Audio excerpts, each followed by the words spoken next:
मेरा फेक भाई लू यीचेन हमेशा सबको यह दिखाना चाहता था कि वही लू फैमिली का असली और लाडला बेटा है। इसलिए मेरे घर लौटने के पहले ही दिन उसने पांचों बहनों को भड़का दिया और मुझे मेन गेट पर ही रुकवा दिया। मैं बाहर खड़ा लगातार दरवाजा खटखटाता रहा, लेकिन अंदर मौजूद किसी भी इंसान ने दरवाजा खोलने की जहमत नहीं उठाई। लेकिन मैं भी ऐसा इंसान नहीं था जो थोड़ी सी बेइज्जती सहकर चुपचाप वापस लौट जाता। मेरी नजर पास पड़ी एक भारी कुल्हाड़ी पर गई। अगले ही पल मैंने उसे उठाया और पूरी ताकत से उस शानदार मेन गेट पर दे मारा।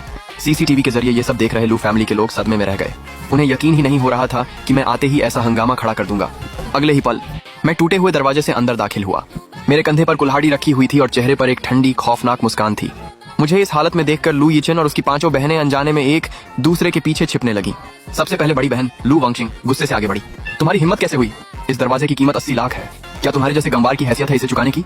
तुम बाहर ही मर क्यों नहीं गए? उसकी बात खत्म होते ही तीसरी बहन भी ताना मारते हुए बोली, इसकी शक्ल तो देखो, इसके साथ खड़े होने में भी मुझे शर्म आती है। वहीं पांचवी बहन ने हाथ बांधते हुए घमंड से कहा, अगर थोड़ी भी तमीज है तो चुपचाप उस छोटे से कमरे में रहो जो हमने तुम्हारे लिए चुना है, और दोबारा अपनी गंदी शक्ल मत दिखाना। उनकी बातें सुनकर मेरी आंखों में ठंडी नफरत चमक उठी, क्योंकि मुझे अपनी पिछली जिंदगी की हर बात याद थी। मुझे याद था कि कैसे लू वांगशिंग ने आखिर में मुझे धोखा देकर मेरे ही शरीर में खंजर घोंप दिया था। उस याद ने मेरे भीतर दबा हुआ गुस्सा फिर से जगा दिया। मैंने बस एक गहरी और खौफनाक नजर उनकी तरफ डाली। लू वांगशिंग का चेहरा सफेद पड़ गया और वह डर के मारे 2 कदम पीछे हट गई। फिर मैंने पास खड़ी बूढ़ी नौकरानी वू की तरफ देखा। मुझे मेरे कमरे तक ले चलो। मेरी बात सुनते ही बूढ़ी औरत के चेहरे पर तिरस्कार उभर आया। वह घमंड से बोली, तुम जैसे बाहर से आए गंवार लड़के की हिम्मत कैसे हुई मुझे हुक्म देने की? उसकी बात सुनकर मेरे चेहरे पर एक ठंडी मुस्कान फैल गई, क्योंकि मुझे याद था कि पिछली जिंदगी में यही औरत मुझे सबसे ज्यादा अपमानित करती थी। मैंने उसके बाल पकड़ लिए और पूरी ताकत से उसे जमीन पर पटक दिया। मैं उसके बाल पकड़कर उसे पूरे हॉल में घसीटने लगा। उसकी चीखें पूरे मैंशन में गूंजने लगीं। ये दृश्य देखकर लू फैमिली के सभी लोग डर से कांप उठे। किसी को समझ नहीं आ रहा था कि उनके सामने खड़ा यह आदमी सच में लू शिचुआन है या कोई पागल दानव।